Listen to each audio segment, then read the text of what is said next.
And Councillor Ellis referred to the number of empty homes at attention level. This is really a language question. On page 29, we're told the explanation is due to higher numbers on resource capacity. What does that mean?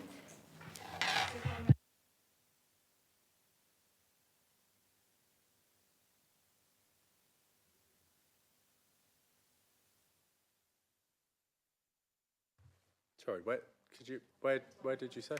Page 29.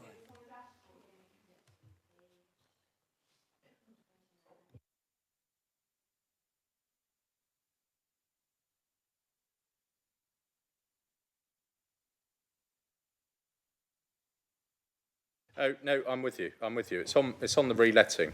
Yeah, it's the fact it's gone up to 27 days. Yeah.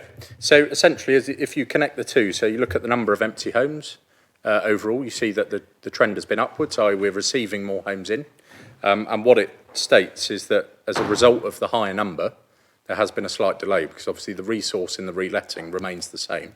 Again, I think you can be assured with both Alan and Lisa here.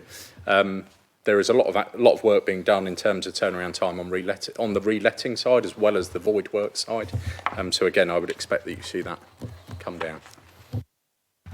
So, in other words, the words may mean that the capacity, that is the resource capacity, doesn't match the increase in numbers. Is that correct? I think, Jan, correct me if I'm, sorry, Leader, correct me if I'm wrong, but I think what the Leader was saying is that we have a team who look at this. If we receive a lot more empty homes that need turning around, we don't hire more people for those fluctuations throughout the year. There is a team of people who work very hard at dealing with this, and therefore, if we do suddenly get a larger volume of homes in one go, that may take them a couple more days to get through that batch. But I think it's quite a moderate increase given the excessive number of homes that have come back into that team. If that helps answer your question. I think that's what I've just said. That is exactly what I've just said. And finally, the housing legal costs, are they expected to stabilise? And when? Could you just clarify where you're referring to? Significantly above budget. Sorry, where is this? Yeah. Oh, goodness. I'm having to do this for you. So it will be under housing legal costs. But that is not a metric. So you don't remember? You don't remember? Well, no. Oh, I presume you're referring to the.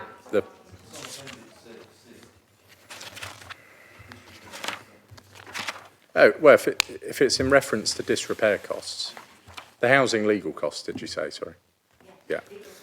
Well, yeah. As you know, there are across the country massive challenges with disrepair, and particularly the costs related to disrepair. Again, there is a great deal of work ongoing at the moment with our own legal team, our housing team, and HDS to look at the whole process of disrepair from start to finish. So I would hope to see it's not going to be immediate, but over time. Those legal costs, I would hope, will fall. The other thing I would say is you will be aware not just of the volume of repairs that we are carrying out, which is at more than record levels, but the fact we are reducing the time it takes to carry out those repairs, reducing the backlog, so on and so forth. That all stems the case getting to a point of disrepair, and therefore, again, I would hope to see that cost reduced. So do I think it's immediately going to change? No. Do I think over a period of time we would hope to see that fall? Absolutely.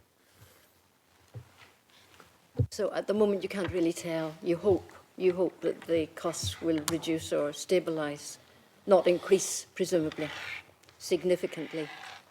Yeah. Councillor Garnett? Thank you, Leader. On the voids, just a couple of things, whether we have any information on the voids you're getting back.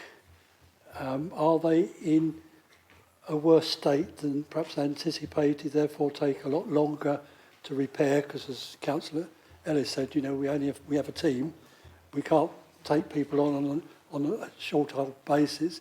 And the other side of that is, when they are ready to be relet, is there a worse delay in reletting them because they perhaps aren't in the right area that people want to live?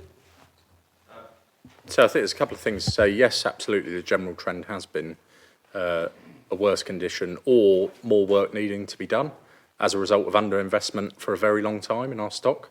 And therefore, at the point of reletting, we're having to do more work than we may have otherwise needed to. That's exactly why we've introduced the tenancy audit. So the budget we've just passed will put in place the resource to tenancy audit every home every year as a minimum. And that will, that is obviously intended to stem the problem much earlier on, as opposed to waiting until we get to a position of a void property coming back.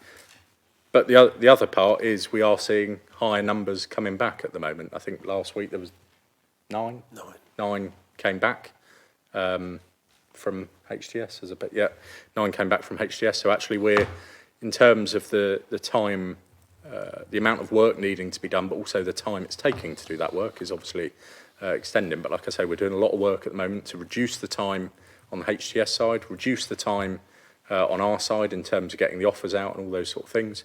And just on your last point about sort of selective choice, if we can call it that, again, you'll remember we have changed our housing allocations policy to essentially penalise people if they do that, to stop that being such a problem and reduce the amount of times they can do that. You want to add to that?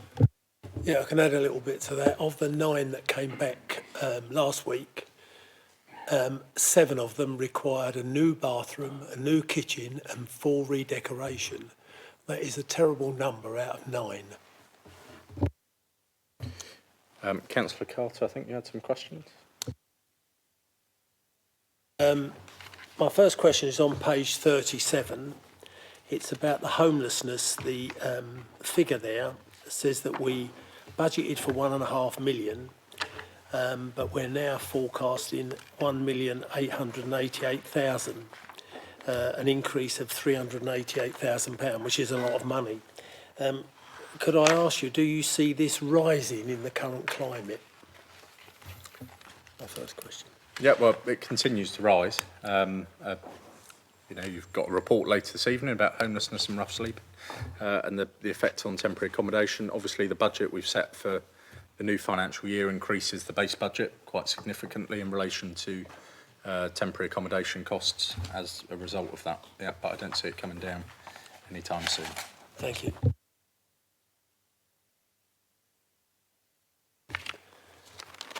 James mentioned Slacksbury Hatch, but I look at this, Catherine's Hatch and Slacksbury Hatch, the roofing costs seem to be about 50% higher than they were when we budgeted for them.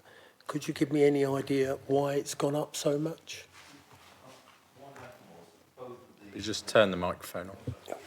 Both of those locations required emergency repairs and considerable more expense involved than was originally budgeted the year before. I can't really give you any further information on that, but to get them repaired and bring them up to standard, we had to get the job done. Otherwise, it would deteriorate further. Yep. Thank you. I've got one more question on page 41 about Summers Farm Close. Sorry, 1 second. James, you just need to turn your microphone off when you stop talking. Summers Farm Close, it seems to have, we budgeted for 479,000 and that's gone up to over £1 million. Now, I know it's a listed building, but this seems quite a lot of money, what we've spent to actually gain 4 properties, if you like, because there's 2 upstairs, 2 downstairs, and it was already there and we've spent over £1 million. Could you give me some explanation of why the cost has gone up so much? Actually, the explanation is on Appendix E. It says the variance reflects additional costs incurred due to multiple listed buildings, planning applications and redesigns to complement the period styles and structure associated with the unique nature of the building. So again, these are very much bespoke works that needed to be done. on a listed building that, you know, originally wasn't anticipated. But I would like just to add, I think, you know, lots of the questions that have come around tonight are explained in the appendices. I mean, we've made like a lot of effort in the finance and governance areas to have these reports, these monthly reports, as transparent and as clear as possible, lots of visuals and explanations. So, and we've tried to show all the breakdowns as well of the financial statements and entries.